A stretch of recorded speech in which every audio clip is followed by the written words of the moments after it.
Hello everyone. आज हम class 6 की ज्योग्राफी का फर्स्ट चैप्टर पढ़ेंगे जिसका नाम है the earth in the solar system या सौरमंडल में पृथ्वी। अब देखो एनसीईआरटीज में एसएससी के पॉइंट ऑफ व्यू से बहुत सारी चीज़ें अननेसेसरी दी हुई होती हैं। हम उनको नहीं पढ़ेंगे, जो जो काम काम की चीज़ है उन्हीं को पढ़ेंगे और उनको मैंने हाईलाइट कर दिया है। अब देखो इस चैप्टर में सबसे पहले हम क्या पढ़ेंगे, जो सोलर सिस्टम है उसकी बेसिक चीज़ें पढ़ेंगे कि जैसे सन क्या होता है, या फिर इनके प्लैनेट्स के बारे में पढ़ेंगे, अर्थ के बारे में पढ़ेंगे और इनकी सैटेलाइट्स के बारे में पढ़ेंगे, एस्टेरॉइड्स के बारे में पढ़ेंगे। तो इनकी बेसिक बेसिक चीज़ें इस चैप्टर में पढ़ेंगे। तो देखो सबसे पहले हम शुरू करते हैं कि सेलेस्टियल बॉडीज़ क्या होती हैं या खगोलीय पिंड जिनको बोलते हैं हिंदी में, वो क्या होता है।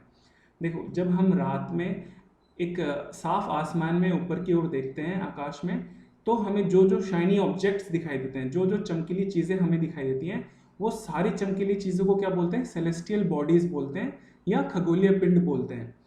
अब देखो इनमें जो सेलेस्टियल बॉडीज़ हैं उनमें क्या क्या आता है। देखो इनमें जितने भी तारे हैं, जितने भी स्टार हैं, वो सब आ गए। जितने भी प्लैनेट्स हैं वो आ गए, उनकी सैटेलाइट्स आ गई, कॉमेट्स आ गए, एस्टेरॉइड्स आ गए, मीटेरॉइड्स आ गए, गैलेक्सीज आ गई। तो ये सारे क्या आ गए, सेलेस्टियल बॉडीज़ के पार्ट हो गए, सेलेस्टियल बॉडीज़ के अंदर आते हैं ये सारी चीज़ें। अब देखो यहाँ पे हम दो चीज़ें पढ़ेंगे, क्या, एक तो एक स्टार हो गया और एक प्लैनेट। स्टार और प्लेनेट में क्या डिफरेंस है ये यहाँ पे मैं समझाता हूँ। देखो इसमें बेसिक डिफरेंस पहला कौन सा है, ये जो स्टार है वो सारे किसके बने होते हैं, गैसेस के बने होते हैं। ये सारे जो स्टार है केवल और केवल गैसेस के बने होते हैं। जबकि प्लेनेट क्या है, कुछ प्लेनेट गैसेस के बने हैं और कुछ प्लेनेट रॉक्स के बने हुए हैं, रॉक्स और मेटल के, मतलब चट्टानों और धातुओं के बने हुए कुछ कुछ प्लेनेट। एक तो बेसिक डिफरेंस ये हो गया। दूसरा क्या डिफरेंस है कि जो स्टार है उनकी खुद की हीट होती है और उनकी खुद की लाइट होती है, और इसी लाइट की वजह से ये चमकते हैं। मतलब इनकी खुद की लाइट है तो ये क्या हो गया, ये एक ल्यूमिनस बॉडी हो गया। ल्यूमिनस बॉडी मतलब जो जो बॉडीज जो खुद से चमकती है उनको ल्यूमिनस बॉडी बोलते हैं। तो स्टार की खुद की लाइट है तो ये खुद से चमकते हैं। जबकि प्लेनेट के साथ क्या है, प्लेनेट के साथ क्या है कि उनकी ना तो खुद की कोई हीट है और ना ही खुद की कोई लाइट है। अब जब खुद की लाइट ही नहीं है तो खुद से तो चमकेंगे नहीं, तो ये क्या हो गई, नॉन ल्यूमिनस बॉडीज हो गई, नॉन ल्यूमिनस बॉडीज हो गई। ओके, लेकिन ये हमको चमकती हुई दिखाई देती हैं, क्यों, क्योंकि दूसरे जो स्टार हैं उनकी लाइट की वजह से हमें ये चमकती हुई दिखाई देती हैं। ओके, जैसे अपने जो प्लैनेट है, अपने जो सौर मंडल में कितने प्लैनेट हैं, 8 प्लैनेट हैं। वो किसकी वजह से चमकते हैं, सन की वजह से। अब देखो सन क्या है, सन एक स्टार है। क्यों स्टार क्यों है, क्योंकि ये गैसेस का बना है। ओके, गैसेस का बना है, इसकी खुद की हीट है, खुद की लाइट है, तो सन क्या एक स्टार है। और इसी स्टार की वजह से जो अपने जो प्लैनेट्स है वो चमकते हैं। ओके, सो देखो ये तो हो गया स्टार और प्लैनेट में बेसिक डिफरेंस। अब देखो एक डिफरेंस और है कि जो स्टार है वो ट्विंकलिंग करता है, मतलब हमेशा टिमटिमाता है। जो स्टार है वो हमेशा टिमटिमाता है, जबकि जो प्लैनेट है वो ट्विंकलिंग नहीं करते हैं, वो टिमटिमाते नहीं है। ओके, तो ये सारी चीज़ें हो गई स्टार और प्लैनेट के बारे में।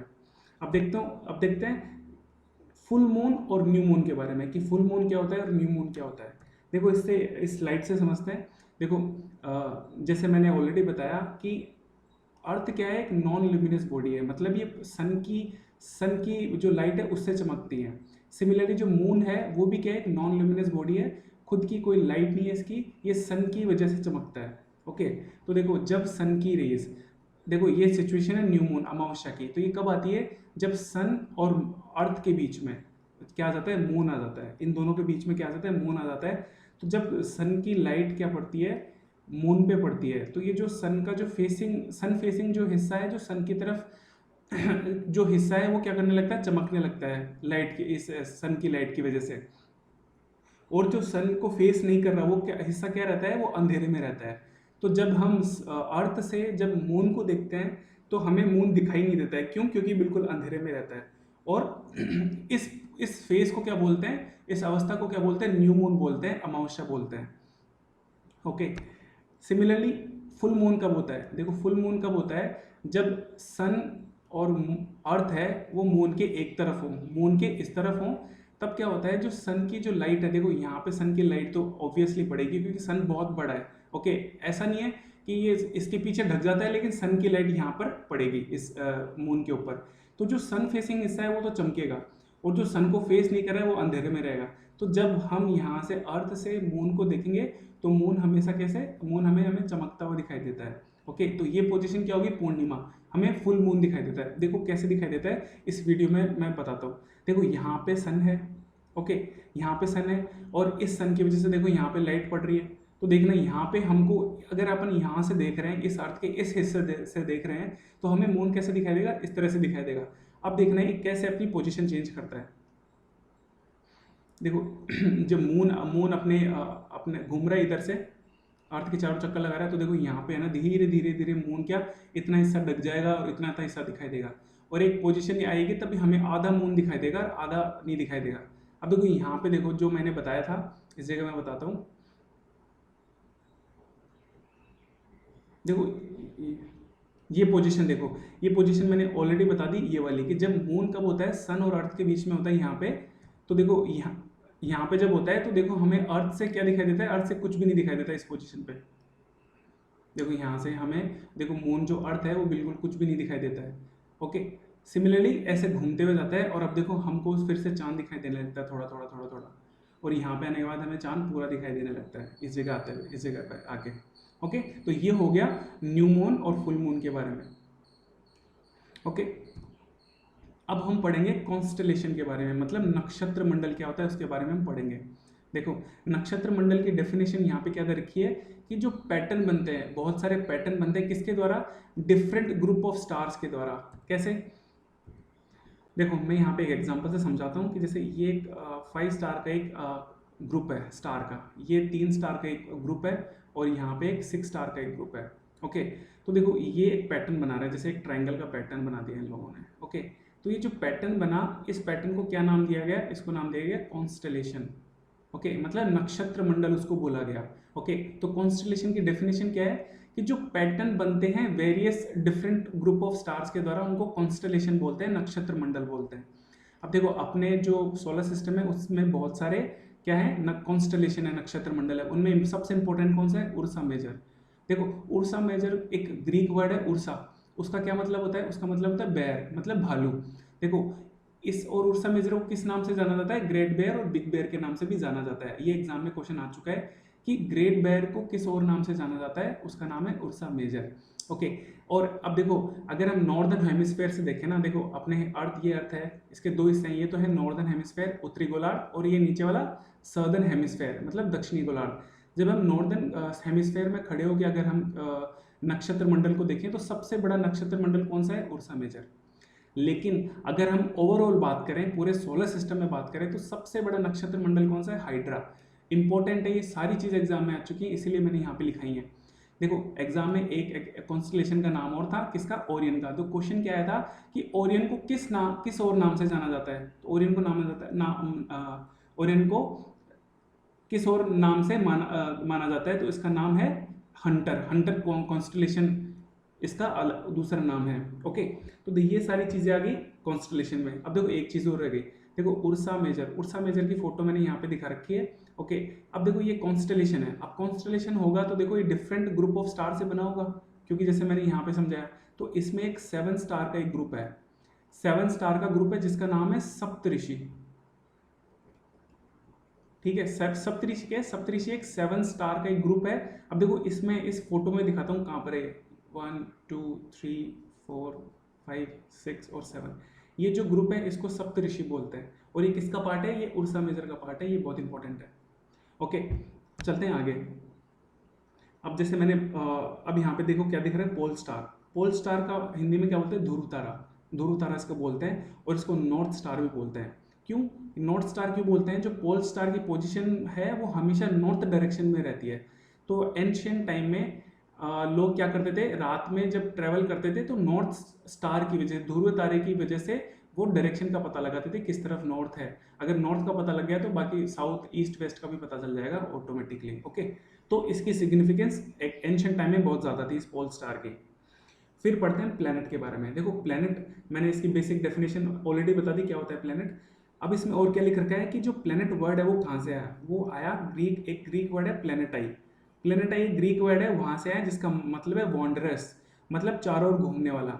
अब देखो जो इसका नाम वॉन्डरस क्यों पड़ा, देखो ये सन है और ये जो अर्थ है वो क्या कर रही है, चारों ओर अर्थ सन के चारों ओर चक्कर लगा रही है, मतलब रुक नहीं है, लगातार चारों ओर घूम रही है। इस वजह से इसका नाम वॉन्डरस पड़ा और इस वजह से इनका नाम प्लैनेट्स पड़ा। ओके, ये सारी चीज़ें प्लैनेट्स के अंदर आ गई। अब देखो जो सन है वो नियरेस्ट स्टार है। देखो यहाँ पे ये लिख रखा है अपनी जो अर्थ है ना उसके सबसे नियरेस्ट स्टार कौन सा है, स्टार कौन सा है, सन। देखो सन एक स्टार है, मैंने ऑलरेडी बता दिया, और ये सबसे अर्थ के सबसे नज़दीक में है। ओके, अब हम देखते हैं सोलर सिस्टम के बारे में कि सोलर सिस्टम में क्या क्या चीज़ें आती हैं। देखो सोलर सिस्टम में क्या आता है, सोलर सिस्टम में देखो एक तो सन आता है। ओके, सन आ गया अपना, इसके अलावा 8 प्लैनेट्स आ गए ये सारे, इसके अलावा ये जो एस्टेरॉइड्स आ गए। ओके, सॉरी, हाँ ये आगे कॉमेट्स आ गए, ये मीटियोरॉइड्स आ गए, और ये जो यहाँ पे देखो इस जो सर्कल बना हुआ है ना ये वाला, जहाँ पे छोटे छोटे रॉक्स दिखाई दे रहे हैं, उसको बोलते हैं एस्टेरॉइड बेल्ट, मतलब क्षुद्र ग्रह बेल्ट। अभी इसके बारे में सब चीज़ों के बारे में आगे बताऊंगा मैं ये क्या क्या होता है। तो देखो हम सबसे पहले पढ़ेंगे किसके बारे में, सन के बारे में। सन क्या होता है, देखो सन यहाँ पे देखो, यहाँ पे क्या लिख रहा है, सन क्या बना है कि एक्सट्रीमली हॉट गैसेस से बना है। कौन, सन। सन बहुत ही ज़्यादा गर्म गैसों से बना हुआ है, और ये कहाँ से, अपनी अर्थ से कितना दूर है, 150 मिलियन किलोमीटर दूर है। देखो यहाँ पे मैं दिखाता हूँ, देखो सन मैंने बताया कि गैसेस का बना होता है। अब वो गैसेस कौन कौन सी है, देखो 70% जो गैसेस है वो हाइड्रोजन से बनी हुई है। ओके, और इसके अलावा जो 28% जो 28% कौन सी है, हीलियम है। और इसमें जो 1.5% हिस्सा है वो किसका है, कार्बन, नाइट्रोजन और ऑक्सीजन का। और जो रिमेनिंग 0.5% है वो बहुत छोटी छोटी गैसें हैं, उनका कोई सिग्निफिकेंस नहीं है, इसलिए मैंने उनको यहाँ पे नहीं लिखा है। बस यही याद करना है कि हाइड्रोजन कितना है 70%, हीलियम कितना है 28%, और ये कार्बन, नाइट्रोजन और ऑक्सीजन का कितना है 1.5%। अब देखो बुक में क्या दे रखे हैं, बुक में सन की अर्थ से डिस्टेंस कितनी दे रखी है, 150 मिलियन किलोमीटर दे रखी है। ये क्या है, एवरेज डिस्टेंस है, एवरेज डिस्टेंस है। क्यों एवरेज क्यों है, देखो मैं यहाँ पे समझाता हूँ। देखो अपनी जो अर्थ है, ये वाली अपनी अर्थ है, ये क्या कर रही है, इस जो पाथ है, ये जो कक्षा है, इसमें चक्कर लगा रही है। इसको क्या बोलते हैं, ऑर्बिट बोलते हैं। ऑर्बिट मतलब कक्षा, मतलब कक्षा का क्या मतलब हो गया कि ये जो अर्थ जिस पाथ में सूर्य के चारों ओर चक्कर लगाती है उसको क्या बोलते हैं, कक्षा बोलते हैं, ऑर्बिट बोलते हैं। अब देखो यहाँ पे देखो इस ऑर्बिट में ये इलिप्टिकल क्या है, ऑर्बिट है। मतलब अब देखो जो सन की जो पोजीशन है वो क्या है, बिल्कुल मिडिल में नहीं है, यहाँ पे मिडिल में नहीं है, थोड़ी इस तरफ झुकी हुई है, इस तरफ। तो सन की जो पोजीशन है इस तरफ यहाँ पर है। अब देखो सन की पोजीशन ऐसी है कि एक पॉइंट आता है जब सन जो और अर्थ है ना उनके बीच में बहुत ज़्यादा दूरी होती है, जो सब फारदेस्ट डिस्टेंस है, सबसे दूरी का स्थान है सन का अर्थ से, उस पोजीशन को क्या बोलते हैं, एफिलियन बोलते हैं। और ये एफिलियन का जो फेज है वो कब आता है, जुलाई के अंदर आता है। देखो ये सारी चीज़ें एग्जाम में आई हुई हैं, इसीलिए मैं पढ़ा रहा हूँ कि एफिलियन की फेज कब दिखाई देती है, जुलाई के अंदर दिखाई देती है। और एफिलियन क्या है, एफिलियन का मतलब क्या है कि जो सन की और अर्थ की जो फारदेस्ट डिस्टेंस है, सबसे दूरी की स्थिति, उसको एफिलियन बोलते हैं। और वो दूरी कितनी है, 152.1 किलोमीटर, 152.1 किलोमीटर। ये किलोमीटर भी याद करना इंपॉर्टेंट है, ऑलरेडी एग्जाम में आ चुका है। दूसरी चीज़, एक पोजीशन क्या होगी जब सन की अर्थ से बहुत, मतलब सबसे नियरेस्ट, सबसे नज़दीकी होगा सन अर्थ के, तो वो पोजीशन को क्या बोलते हैं, पेरीहेलियन। पेरीहेलियन कब आता है, जनवरी में आता है। और ये डिस्टेंस कितनी है, सबसे नज़दीकी डिस्टेंस कितनी है, 147.1 किलोमीटर। ओके, तो ये है पेरीहेलियन। और क्या होता है, एफिलियन। देखो ये सारी चीज़ें याद करनी है, ये डिस्टेंस भी याद करनी है, पेरीहेलियन क्या होता है ये भी याद करना है, ये कब आता है, जनवरी में आता है। तो ये सारी चीज़ें इंपॉर्टेंट है सन के रिकॉर्डिंग। अब देखो, अब मैंने सन के बारे में पढ़ लिया हमने, अब पढ़ेंगे प्लैनेट्स के बारे में। देखो टोटल कितने प्लैनेट्स हैं, 8 प्लैनेट है। और इनमें कौन कौन से प्लैनेट आ गए, मरकरी आ गया, वीनस आ गया, अर्थ आ गया, मार्स आ गया, जुपिटर आ गया, सैटर्न आ गया, यूरेनस और नेपच्यून। इनको हिंदी में क्या क्या बोलते हैं, देखो हिंदी में बुध ग्रह आ गया, शुक्र आ गया, पृथ्वी, मंगल, बृहस्पति, शनि, यूरेनस और नेपच्यून। इनको अरुण और वरुण भी बोलते हैं। ओके, तो देखो सबसे पहले हम देखते हैं जो यहाँ पे सन है, और ये सबसे पास, सबसे नज़दीक वाला कौन सा है, सन के सबसे नज़दीक कौन सा ग्रह है, मरकरी है। उसके बाद में आता है वीनस दूसरे पे, फिर आता है अर्थ। अब देखो वीनस और अर्थ को क्या, इन दोनों को ट्विन सिस्टर बोलते हैं, जुड़वा बहनें बोलते हैं। जुड़वा बहनें क्यों बोलते हैं, क्योंकि ये जो वीनस और अर्थ है, इनकी जो साइज और शेप है, इनका जो आकार है ना, वो बिल्कुल ऑलमोस्ट सेम सा है, इस वजह से इनको जुड़वा बहनें बोलते हैं। देखो थर्ड पे अर्थ आ गया, फोर्थ पे मार्स आ गया, और फिफ्थ पे कौन सा आ गया, जुपिटर आ गया। अब देखो ये चीज़ जो दे रखी है ना, ये क्या है, ये एस्टेरॉइड बेल्ट है। एस्टेरॉइड बेल्ट क्या होता है, इसकी डेफिनेशन क्या होती है, मैं आगे बताऊंगा। लेकिन ये याद रखना है कि ये जो एस्टेरॉइड बेल्ट है वो किन किन ग्रहों के बीच में पाया जाता है, मंगल ग्रह और बृहस्पति ग्रह, जुपिटर और मार्स के बीच में पाया जाता है। ये इंपॉर्टेंट है, ये याद रखना है। फिर देखो जुपिटर के बाद में कौन सा आ गया, सैटर्न आ गया, यूरेनस आ गया और नेपच्यून आ गया। ये क्या है, ये सीक्वेंस, ये ऑर्डर किसका है, सन से दूरी का। अब देखो जो प्लैनेट्स हैं उनको दो कैटेगरी में बांटा गया है। कैसे, जो एस्टेरॉयड बेल्ट के इधर वाले जो ग्रुप है ना, जो प्लैनेट्स है, उनको क्या बोला गया है, इनर प्लैनेट बोला गया है, आंतरिक ग्रह बोला गया है। ये देखो यहाँ पे इनर प्लैनेट, कौन कौन से प्लैनेट, एस्टेरॉयड बेल्ट के अंदर के कौन कौन से आ गए इसमें, वीनस आ गया, अर्थ आ गया, मार्स आ गया और मरकरी आ गया। ये चार प्लैनेट आ गए जिनको इनर प्लैनेट बोलते हैं। अब इन प्लैनेट्स को टेरेस्ट्रियल प्लैनेट भी बोलते हैं, मतलब स्थलीय ग्रह भी बोलते हैं। क्यों बोलते हैं, क्योंकि ये जो चारों ग्रह हैं ये केवल रॉक से और प्लस मेटल से बने होते हैं। देखो यहाँ पे these are made up of rocks and metals only, इसी वजह से इनको स्थलीय ग्रह बोलते हैं, टेरेस्ट्रियल प्लैनेट बोलते हैं। किनको, इनर प्लैनेट्स को। और जो जो बाहर एस्टेरॉयड बेल्ट के जो बाहर जो प्लैनेट है उनको आउटर प्लैनेट बोलते हैं, बाह्य प्लैनेट बोलते हैं इनको। ओके, और ये किसके बने होते हैं, ये सारे गैसेस के बने होते हैं। देखो ये चार तो किसके, रॉक्स के बने हैं, और ये बाहर वाले चार है, इन क्या बोलते हैं, ये गैसेस के बने होते हैं। इसी वजह से इनको गैस जॉइंट्स भी बोलते हैं। और ये जो चारों, जो बाहर वाले चारों ग्रह हैं, इनके समूह को क्या बोलते हैं, इनके ग्रुप को क्या बोलते हैं, जोवियन प्लैनेट्स बोलते हैं। तो जोवियन प्लैनेट क्या है, it refers to a group of 4 planets, मतलब ये जो ग्रुप, 4 प्लैनेट का ग्रुप है उनको डिनोट करता है। तो ये सारी चीजें क्या आ गई, जोवियन प्लैनेट्स की आ गई। अब देखो इसमें जो ऑर्डर है वो भी एग्जाम में आता है, और वो मैं आपको बताता हूँ। देखो सन से नियरेस्ट का जो ऑर्डर है वो कौन सा है, सबसे पहले मरकरी आ गया, फिर वीनस आ गया, फिर अर्थ आ गया, फिर मार्स आ गया, फिर जुपिटर आ गया, फिर सैटर्न आ गया, फिर उसके बाद में यूरेनस आ गया, फिर नेपच्यून आया। ओके, तो ये क्या है, ये ऑर्डर है किसका, सन से नियरेस्ट का। सबसे नियरेस्ट ये है और सबसे फारदेस्ट कौन सा है, नेपच्यून, मतलब वरुण। अब देखो अगर मैं इसको यहाँ से बांटूँ तो ये वाले कौन से ग्रह हैं, ये इनर हैं, इनर प्लैनेट्स हैं, और इधर वाले कौन सा है, आउटर प्लैनेट्स, बाह्य ग्रुप है, बाह्य ग्रह हैं। अब देखो ये तो हो गया ऑर्डर किसका, सन से नियरेस्ट का। अब मैं बताता हूँ साइज का, कि साइज में सबसे बड़ा कौन सा है, सबसे छोटा कौन सा है। देखो इसको याद करना सबसे आसान है। देखो जो आउटर प्लैनेट का जो ग्रुप, जो ऑर्डर है वही किसका है, शुरू के 4 ग्रह हैं, ये सबसे बड़े हैं। ओके, देखो किसका है, सबसे बड़ा कौन सा, जुपिटर है, फिर सैटर्न है, फिर यूरेनस है, फिर नेपच्यून है। और यही ऑर्डर किसका है, इनका है, जुपिटर, सैटर्न, यूरेनस और नेपच्यून। ओके, 4 ग्रह तो ये हो गए। अब देखो अर्थ जो है 5th लार्जेस्ट ग्रुप है अपने पूरे सोलर सिस्टम का। अब अर्थ और वीनस जुड़वा बहन है, तो अर्थ के साथ साथ में कौन आएगा, वीनस आएगा। तो वीनस किस पे आएगा, 6th पे आएगा। अब देखो मरकरी सबसे छोटा भी है और सबसे नजदीक भी है सन के, तो ये तो 8th पे आ गया। और बचा हुआ मार्स किस पे आएगा, 7th पे आएगा। मंगल ग्रह किस पे आएगा, 7th में आएगा। देखो सिमिलरली एक एग्जाम में डेंसिटी का भी जो ऑर्डर है वो पूछा गया है, कि डेंसिटी के अकॉर्डिंग सबसे जो ऑर्डर पूछा गया था एग्जाम के अंदर। अब देखो एक चीज़ बताओ, मैंने बताया कि ये जो इनर प्लैनेट्स है ये 4, ये इनर प्लैनेट्स किसके बने होते हैं, ये बने होते हैं रॉक्स के। और ये किसके बने होते हैं, ये चारों, ये गैस के बने होते हैं। तो बताओ कि जो डेंसिटी है वो किसकी ज़्यादा होगी, डेंसिटी को बोलते हैं घनत्वता। तो घनत्व किसका ज़्यादा होगा, ऑब्वियसली बात है कि जो रॉक्स होंगी, जो चट्टानें होंगी, उनका घनत्व ज़्यादा होगा गैसेस से। तो जो शुरू के 4 है वो कौन से हैं, ये इनर प्लैनेट्स है जो रॉक के बने हुए हैं। तो इनको याद करना ऐसे करना है।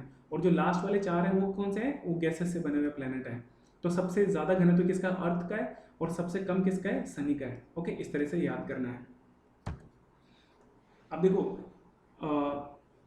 देखो इस बुक में ये दे रखा है, देखो यहाँ पे प्लूटो के बारे में बता रखा है। प्लूटो के बारे में बता रखा है कि इनको ड्वार्फ प्लैनेट की कैटेगरी में डाला गया था। तो देखो क्यों डाला गया था ड्वार्फ प्लैनेट की कैटेगरी में। तो हुआ यूँ था कि 2006 में क्या हुआ, 2006 से पहले तक अपने टोटल सोलर सिस्टम में कितने प्लैनेट थे, 9 प्लैनेट थे। लेकिन अगस्त 2006 के बाद में जो टोटल प्लैनेट्स की जो संख्या रह गई वो कितनी रह गई, 8। क्यों, क्योंकि एक प्लूटो नाम का एक प्लैनेट था, उसको ड्वार्फ प्लैनेट की कैटेगरी में डाल दिया गया, मतलब बौने ग्रह की कैटेगरी में डाल दिया गया। क्यों डाला, क्योंकि ये प्लैनेट क्योंकि देखो एक सेलेस्टियल बॉडी है, अगर उसको प्लैनेट का नाम देना है, उसको प्लैनेट की कैटेगरी में डालना है, तो सेलेस्टियल बॉडीज़ को कुछ सेट ऑफ रूल्स है वो फॉलो करने पड़ेंगे। ठीक है, वो सेट ऑफ रूल्स कौन से, पहले वो समझते हैं। वो सेट ऑफ रूल्स 3 है, 3 कैरेक्टरिस्टिक है एक प्लैनेट होने के। कौन कौन से, पहला, it must orbit A star, कि ये एक तारे के चारों ओर चक्कर परिक्रमा करना चाहिए। देखो सन, मैंने बताया कि सन एक क्या है, स्टार है। तो देखो जितने भी प्लैनेट्स है वो सारे सन के और चारों ओर क्या कर रहे हैं, चक्कर लगा रहे हैं। तो पहली कैरेक्टरिस्टिक ये हो गया। दूसरा क्या है कि ये इतना बड़ा साइज में होना चाहिए कि इसकी ग्रेविटी से इसकी खुद की शेप कैसी हो जाए, स्पेरिकल शेप हो जाए, गोलाकार शेप हो जाए। कैसे? जैसे मैंने बताया कि ये रॉक्स के पार्टिकल्स हैं या गैस के पार्टिकल्स हैं। अब देखो मेरे को एक चीज़ बताओ, अगर इनमें जो ग्रेविटेशनल फोर्स होगा तो अट्रैक्ट करेंगे एक दूसरे को। जब ये अट्रैक्ट करेंगे तो पास में आएंगे। अगर पास में आएंगे तो इनके क्या होगा, धीरे धीरे ये कैसे शेप ले लेंगे, स्पेरिकल शेप ले लेंगे। अब ये क्या कह रहा है कि बिग इनफ, ऐसे क्यों बोल रहा है? देखो जितना ज़्यादा बड़ा होगा उतना ही ग्रेविटेशनल फोर्स ज़्यादा होगा, और जितना ग्रेविटेशनल फोर्स ज़्यादा होगा वो उतना ही स्पेरिकल बनता जाएगा। ओके, तो जितने भी जितने भी प्लेनेट है सारे कैसे हैं, स्पेरिकल शेप में हैं, मतलब गोलाकार शेप है उनकी। ओके, तो ये हो गया दूसरा कैरेक्टरिस्टिक।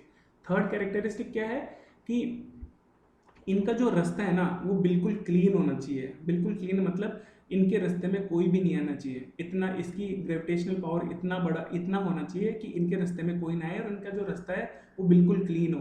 क्लीन होने का क्या मतलब है कि ये किसी और ऑर्बिट इनके पाथ में ना आए, या फिर ये किसी और ऑर्बिट के पाथ में क्रॉस ना करें। तो ये कौन सा हो गया, थर्ड कैरेक्टरिस्टिक हो गया।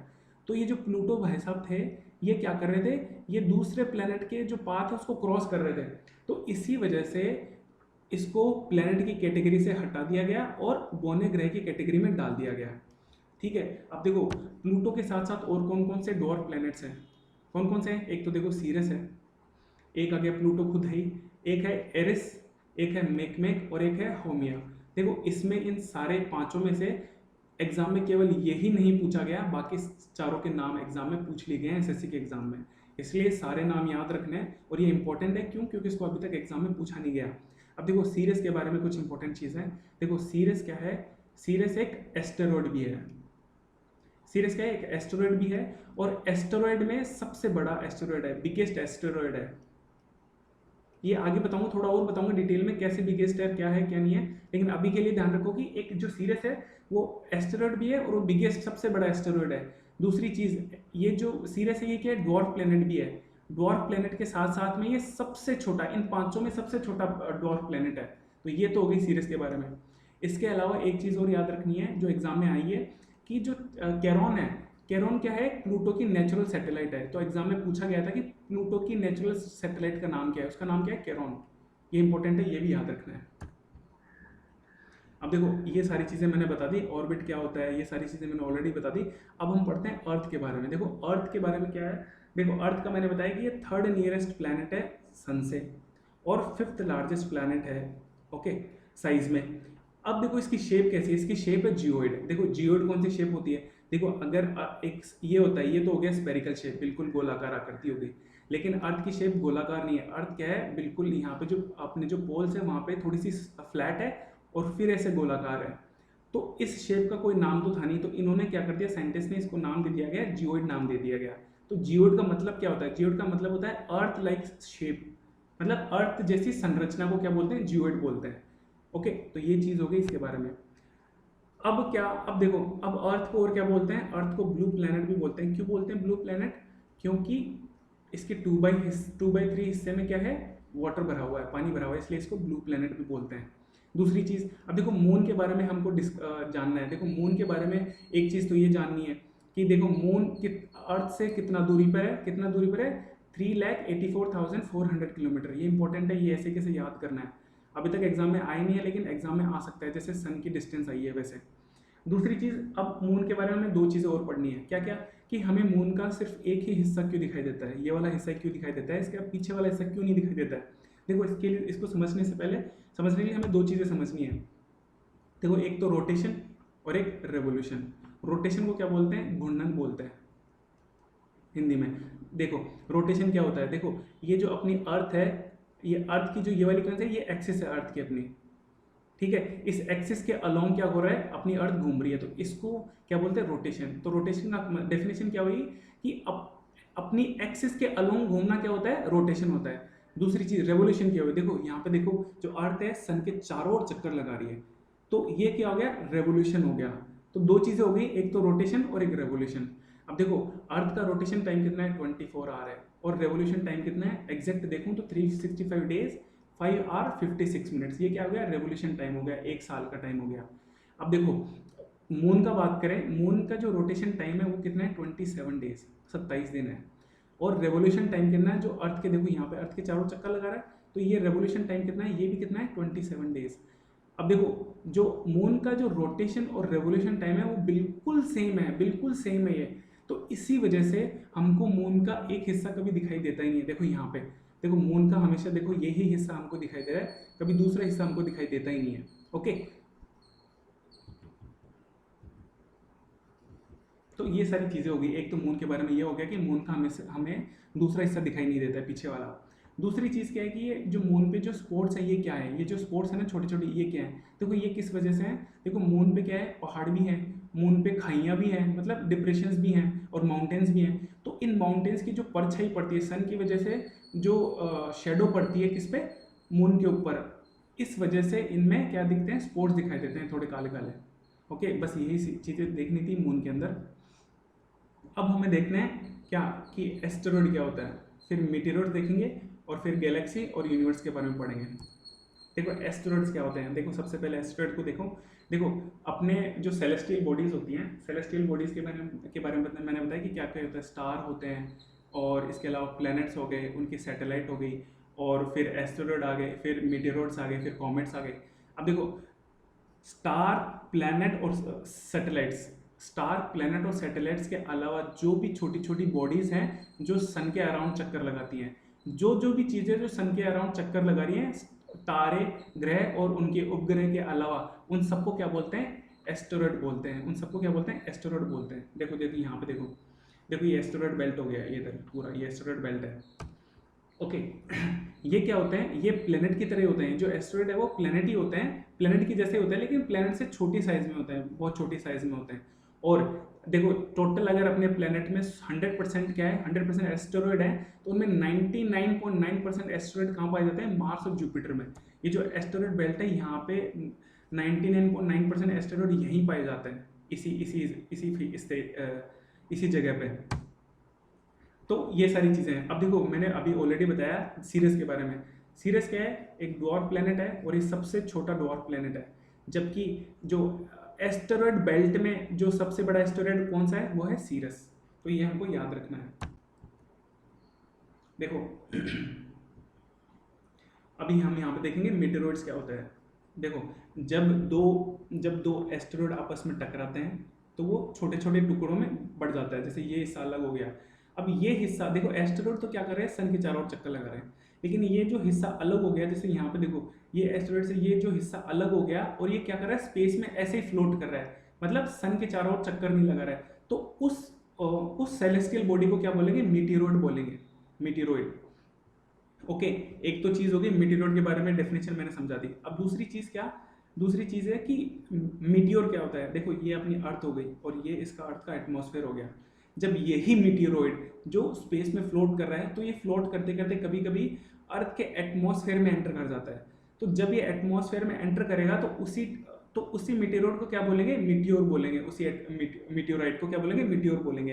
अब क्या होगा, जब ये मीटियोर अपने अर्थ के स्पेस में एंटर करेगा, तो यहाँ पे फ्रिक्शन लगेगा, घर्षण लगेगा, किसका, एयर का हो गया, डस्ट का हो गया, तो वो क्या करेगा, घर्षण करेगा। तो इस घर्षण की वजह से, इस फ्रिक्शन की वजह से ये जलने लगेगा, और जलने लगेगा तो जलते जलते ये पूरे अपने एटमॉस्फेयर में खत्म हो जाता है, कौन, मीटियोर। और हमको ऐसा फील होता है जैसे तारा टूट रहा है, तो इसको क्या बोलते हैं, शूटिंग स्टार भी बोलते हैं, किसको, मीटियोर को। देखो यहाँ पे देखो, ये देखो यहाँ पे जैसे तारा टूट रहा है, ये फ्रिक्शन की वजह से जल रहा है, और यहाँ पे देखना है इधर तारा टूटता हुआ दिखाई देगा हमें। यहाँ पे देखो ये जैसे तारा टूट रहा है, ये क्या है, ये एक मीटियोर है। ओके,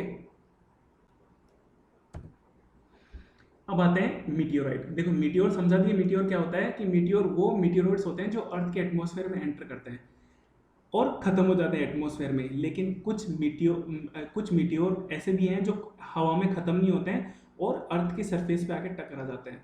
तो जो मीटियोर अर्थ की सरफेस पे आके टकराते हैं उनको क्या बोलते हैं, मीटियोराइट बोलते हैं। तो ये हो गई इनकी बेसिक डेफिनेशन।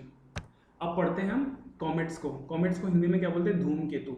देखो कॉमेट क्या है, ग्रीक वर्ड है, ग्रीक वर्ड जिसका जिसका मीनिंग क्या है, लॉन्ग हेड स्टार, मतलब लंबे बालों वाला तारा। कॉमेट को क्या बोलते हैं, लंबे बालों वाला तारा बोलते हैं। ओके, इसका इसको और भी क्या बोलते हैं, इसको क्या बोलते हैं, cosmic snowball of frozen gases भी बोलते हैं।